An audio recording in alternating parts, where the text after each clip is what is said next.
هي الحلقات تحفظني بآيات من القرآن، هي الحلقات تملأني بحب المصطفى العدنان، هي الحلقات تحفظني بآيات من القرآن، هي الحلقات تملأني بحب المصطفى العدنان، وأخلص نيتي دوما لرب واحد ديان بروح ملؤها طهور. بسم الله الحمد لله والصلاة والسلام على رسول الله. Esselamu Aleyküm ve Rahmetullahi ve Berekatuhu. Düvendi dektanlığa İbn Kathir Rahimullah'ın Kur'an-ı Kerim tefsiri, Uygurca tercümesi, Kaf suresi 1. ayetinden başlayıp okuyayım inşallah. Ba'de euzu billahi mineşşeytanirracim. Sure Kaf Medine'de nazil bolgan 45 ayet. Mufassal bölümünün başlanışı doğrusida.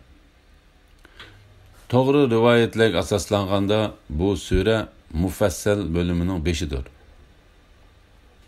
Bu bölümünün 5'i sure Hucurat degenler mi bolgan.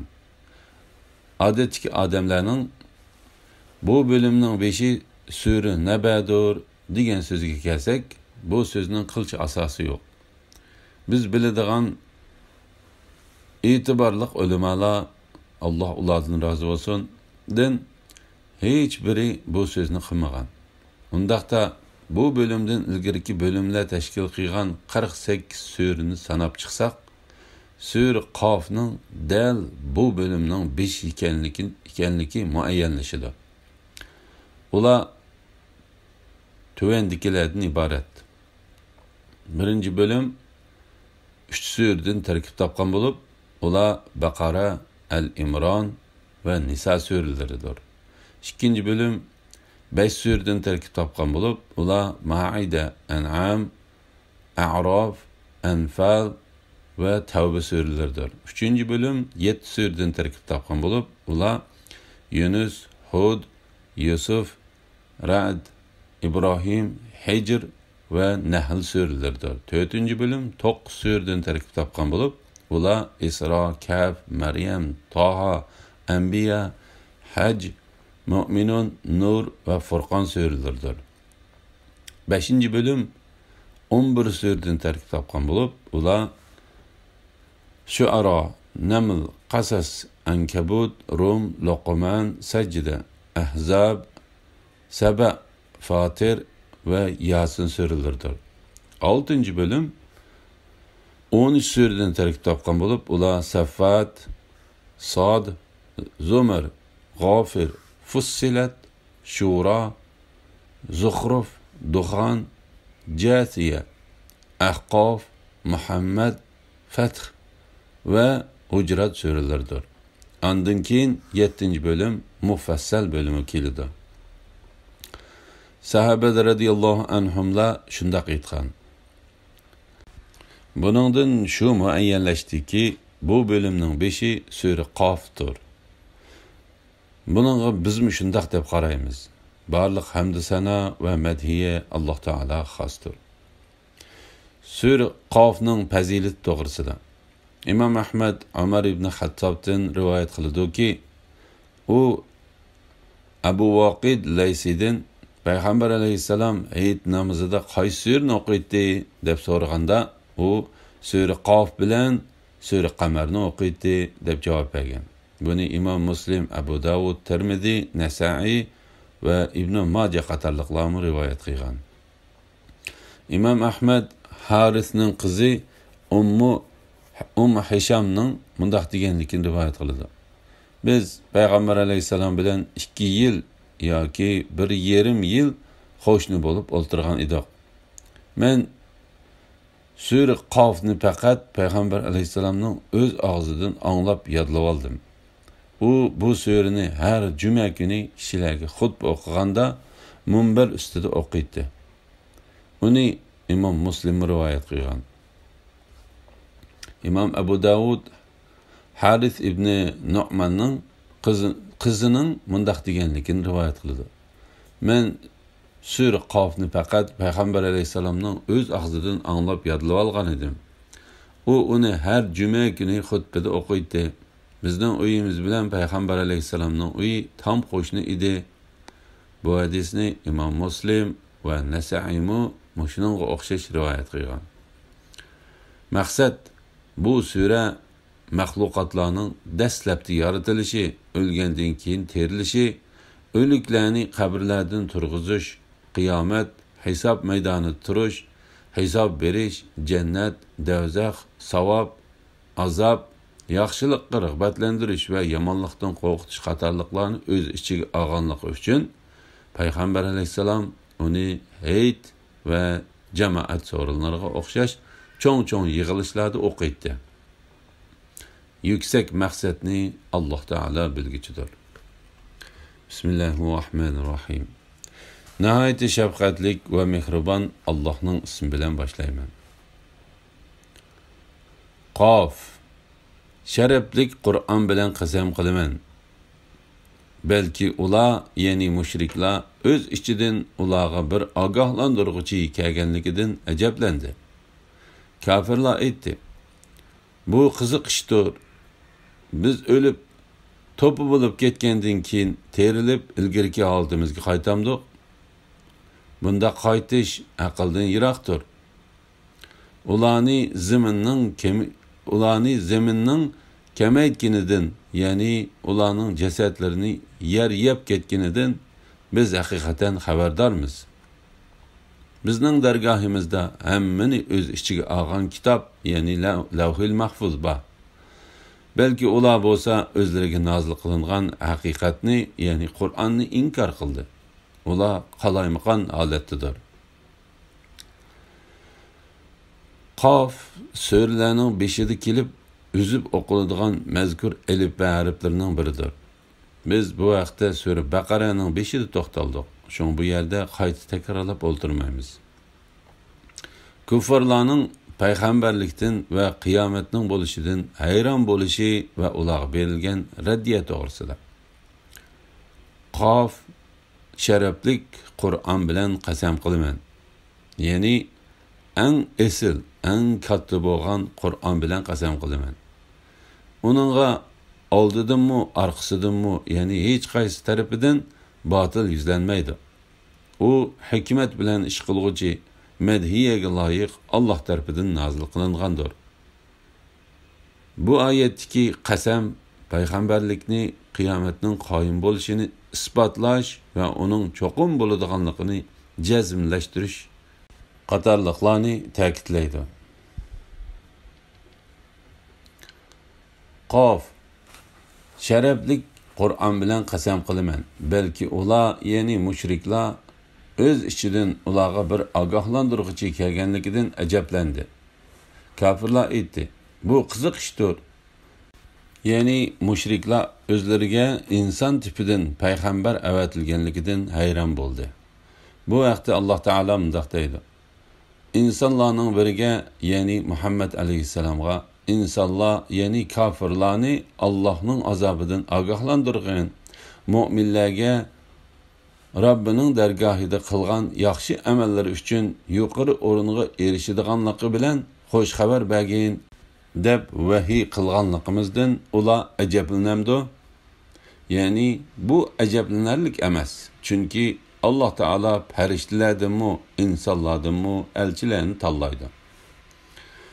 Alloh taolo ularning qiyomatning qoyim bo'lishidan hayron bo'lganligini va qiyomatning yuz berishini yiroq sanaganligini xabar qilib mundaq deydi: "Biz o'lib to'pi bo'lib ketgandan keyin terilib ilgirki holimizga qaytamdik. Bunda qaytish aqldan yiroqdir." Ya'ni ular biz o'lib chirib ketsak, bütün a'zolarimiz titilib parcha bo'lib to'piga aylanib ketsa, shu holatimizdan keyin terilib mundaq qaddi qomatlik, puxta qurilma shakliga ega bo'lgan insonlik holatimizga qaytish qandoqmi mumkin bo'lsin? Bu qaytish aqldan yiroqdir, ya'ni uning yuz berishi aqldan to'limi yiroqdir deydi.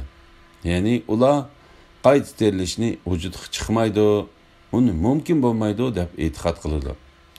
Alloh taolo ularga raddiya berib mundaq deydi: "Ularni zaminning kemaytganidan, ya'ni ularning jasadlarini yer yeb ketganidan biz haqiqatan xabardormiz. Ya'ni ularning tanlarini zaminning chiritib yeb ketganligini biz bilamiz.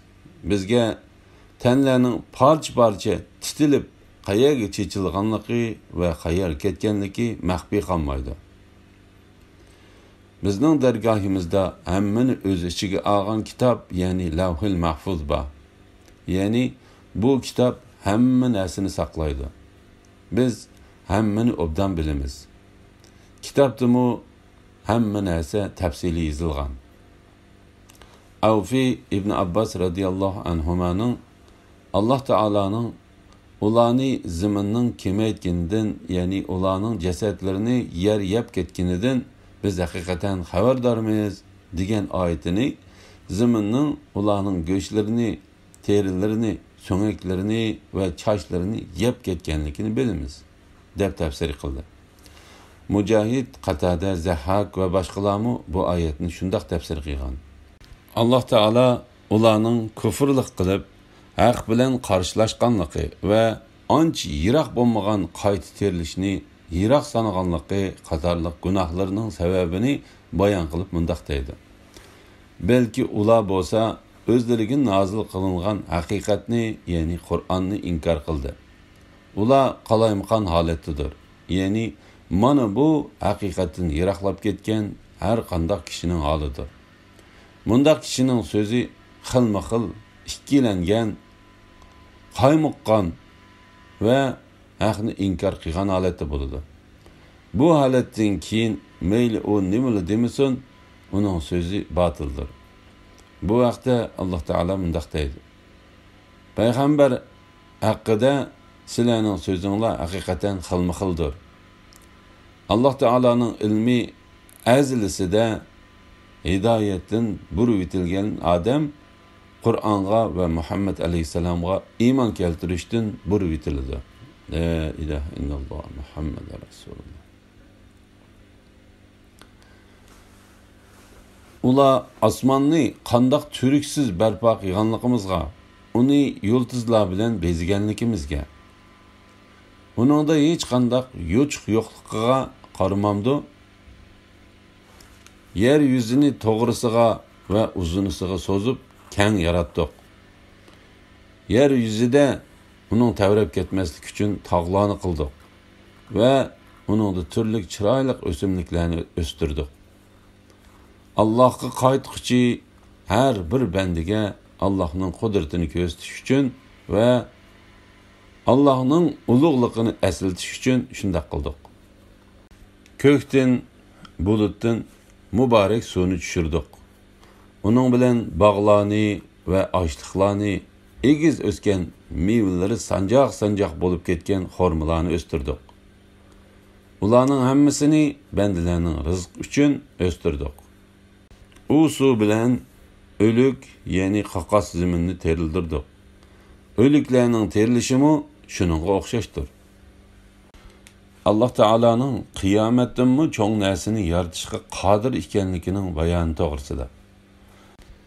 Alloh taolo bandalarga ular yuz berishini yiroq sanab ajablangan narsadan, ya'ni qiyomatdanmi katta narsani yaratish orqali o'zining buyuk qudratini namoyon qilganligini eslatib mundaq deydi: Ular osmonni qandoq turiksiz barpo qilganligimizga, uni yulduzlar bilan bezganligimizga, uningda hech qanday yo'chiq yo'qligiga qaramamdi.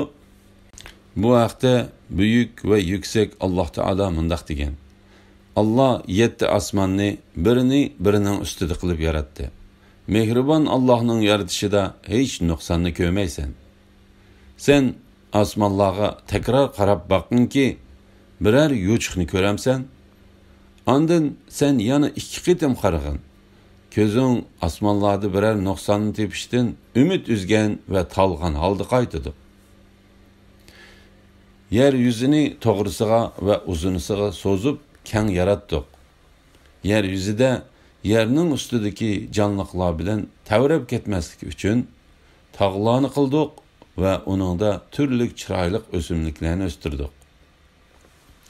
Ya'ni hamma turdagi ziroatlarni, meyvelarni va o'simliklarni ko'rkam va jup-jup qilib o'stirdik. Bu vaqtda Alloh taolo mundaq deydi: sizlarning ibrat elishinglar uchun har bir narsani jup yaratdik. Allohga qaytquchi har bir bandiga Allohning qudratini ko'rsatish uchun va Allohning ulug'ligini eslatish uchun shunday qildik. Ya'ni g'olib va buyuk Allohga bo'ysunguchi, Alloh taolodan qo'rqib titriguchi va Alloh taolo tarafga nihoyat bak qaytquchi har bir bandiga ko'rinib turgan osmonlarni, zaminni va ulardagi buyuk mo'jizalarni Alloh taoloning yaratganligini ko'rsatish, Alloh taoloning buyuk qudratini isbotlash va Allohning ulug'ligini eslatish uchun yaratdik. Ko'kdan, bulutdan muborak suvni, ya'ni foydali suvni tushirdik. Uning bilan bog'larni va ochliqlarni, ya'ni donliq mahsulot chiqadigan va saqlag'ili bo'ladigan donliq ziroatlarni, egiz o'sgan meyveler sanjaq-sanjaq bo'lib ketgan xormalarni o'stirdik. Ularning hammasini bandalarning rizqi uchun, ya'ni maxluqotlarning rizqi uchun o'stirdik. U suv bilan o'lik yer, ya'ni qaqas zaminni terildirdik. Zaminga suv tushgandan keyin u jonlanadi va ko'pishidi. Chiroyliqligidan ko'zni qamashtiradigan turli gul çiçeklerini ve chiroyli o'simliklarni undirib berdi. Mana bu holatlar zamin giyosiz, qaqas cho'lga aylangandan keyin barliq keldi. Keyin u jonlanib yeshillikqa purkinadi. Mana bu o'lgandan keyin qayta terilishning misolidir. Alloh taolo shuningga o'xshashla o'liklarni terildirdi. Alloh taoloning buyuk qudratini ko'rsatadigan osmonlarni, zaminni va boshqa narsalarni yaratish o'likni terildirishdan iborat kafirlar inkor qilgan narsani yaratishdan ko'p qiyindir. La ilaha illalloh Muhammad rasul. Bu haqda g'olib va buyuk Alloh subhanahu va taolo mundaq deydi: osmonlarni va zaminni yaratish albatta insonlarni yaratishdan ko'p qiyindir. Ular, ya'ni o'lgandan keyin terilishni inkor qiluvchi kuffarlar bilmamdiki, osmonlarni va zaminni yaratgan va ularni yaratishda charchab qolmagan Alloh o'liklarni terildirishga qodir emasmi? Durust, u haqiqatan har narsaga qodirdir. Bu Allohning birligini va qudratini ko'rsatadigan alomatlardandirki, sen zaminni qaqas ko'rsan, uningga yomg'ir yog'dirgan vaqtimizda zamin ko'tariladi va ko'pishadi. Shubhisizki, zaminni terildirgan zot o'liklarni albatta terildirguchidir. U haqiqatan har narsaga qodirdir. La havla va la quvvata illa billah.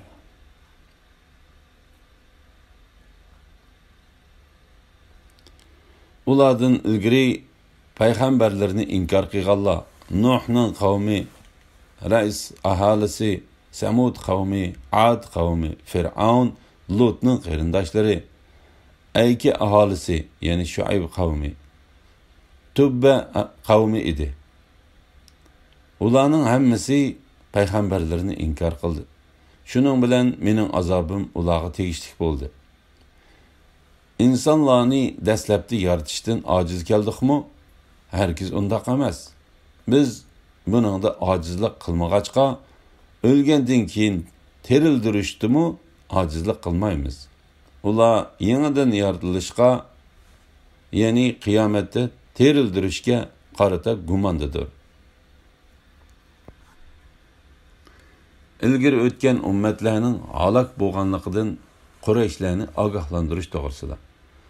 Alloh taolo bu oyatlarda Quraysh kofirlarini ilgari payg'ambarlarni inkor qilishda qilmishlari Quraysh kofirlariga o'xshab ketgan kofirlarga Allohning dunyoda qattiq azob tushirganligini bayon qilib qo'rqitdi. Nuh alayhisalomning qavmi buning misolidir. Alloh taolo ularni yer yuzidagi butkul maxluqotlar bilan qo'shib suvga g'arq qilish jazosi bilan jazoladi. Alloh taolo yana Ras aholisini halok qildi. Ras aholisining qissasi Sura Furqonda bayon qilingan. Ulardan ilgari payg'ambarlarni inkor qilganlar Nuhning qavmi, Ras aholisi, Samud qavmi, Ad qavmi, Fir'aun, Lutning qarindoshlari, Ayki aholisi, ya'ni Shuayb qavmi, Tubba qavmi edi. Lutning qarindoshlari Lutning ummati bo'lib, Alloh taolo uni ularga Sadum ahlidan payg'ambar qilib avatgan. Ular Lutga qarta ashaddiy, qabih muomalada bo'lgan. Shuning bilan Alloh taolo ularni yerga yetkazib etgan. Ularning kufri, haddidan oshganligi va haqqi qarshilik qilganligi sababidan ular yashab o'tgan yer zaminni paskina sesiq ko'lga aylantirib etgan. Ayki aholisi bo'lsa Shuayb alayhissalomning qavmi, Tubba qavmi bo'lsa Yamanlikdir. Ular to'g'riliq Sura Duxonda to'xtalgan edik. Bu yerda qayta takrorlash ajoysiz. Ularning hammasi payg'ambarlarni inkor qildi. Ya'ni yuqorida tilga ilingan ummatlarning hammasi o'z payg'ambarlarini inkor qildi. Kimiki bir payg'ambarni inkor qiladi ekan, go'yo u hamma payg'ambarni inkor qilgan bo'ladi. Bu haqda buyuk va yuksak Alloh subhanahu va taolo mundaq deydi. Nuhning qavmi payg'ambarlarni inkor qildi. Nuhning qavmiga haqiqatan bir payg'ambar keldi. Agar ularga o'xshash da'vat bilan barliq payg'ambarlar kelgan taqdirdami, ular payg'ambarlarni inkor qilgan bo'ladi. Shuning bilan mening azobim ularga tegishli bo'ldi. Ya'ni yuqorida tilga ilinganlarga Alloh taoloning ularni qo'rqatgan azob oqibati tegishli bo'ldi. Quraysh kafirlari ularga yetgan azobning o'zlariga yetib kelishidan hazar qilish kerak. Chunki ularmu halok bo'lganlarga o'xshashla o'z payg'ambarini inkor qilishmoqda. Qayta yaratishning oson ekanligi to'g'risida. İnsanlarni dastlabki yaratishdan ojiz keldikmi? Ya'ni ular o'zlarini qayta yaratishimizdan gumon qilgandek, ularni dastlabki yaratish bizga ig'ir kelganmi? Hargiz undaq emas. Biz buningda ojizlik qilmag'achqa, o'lgandan keyin terildirishdimi ojizlik qilmaymiz. Ular yangidan yaratilishga, ya'ni qiyomatda terildirishga qarata gumondadir. Ya'ni insonni dastlabki yaratish bizga ig'ir kelmadi.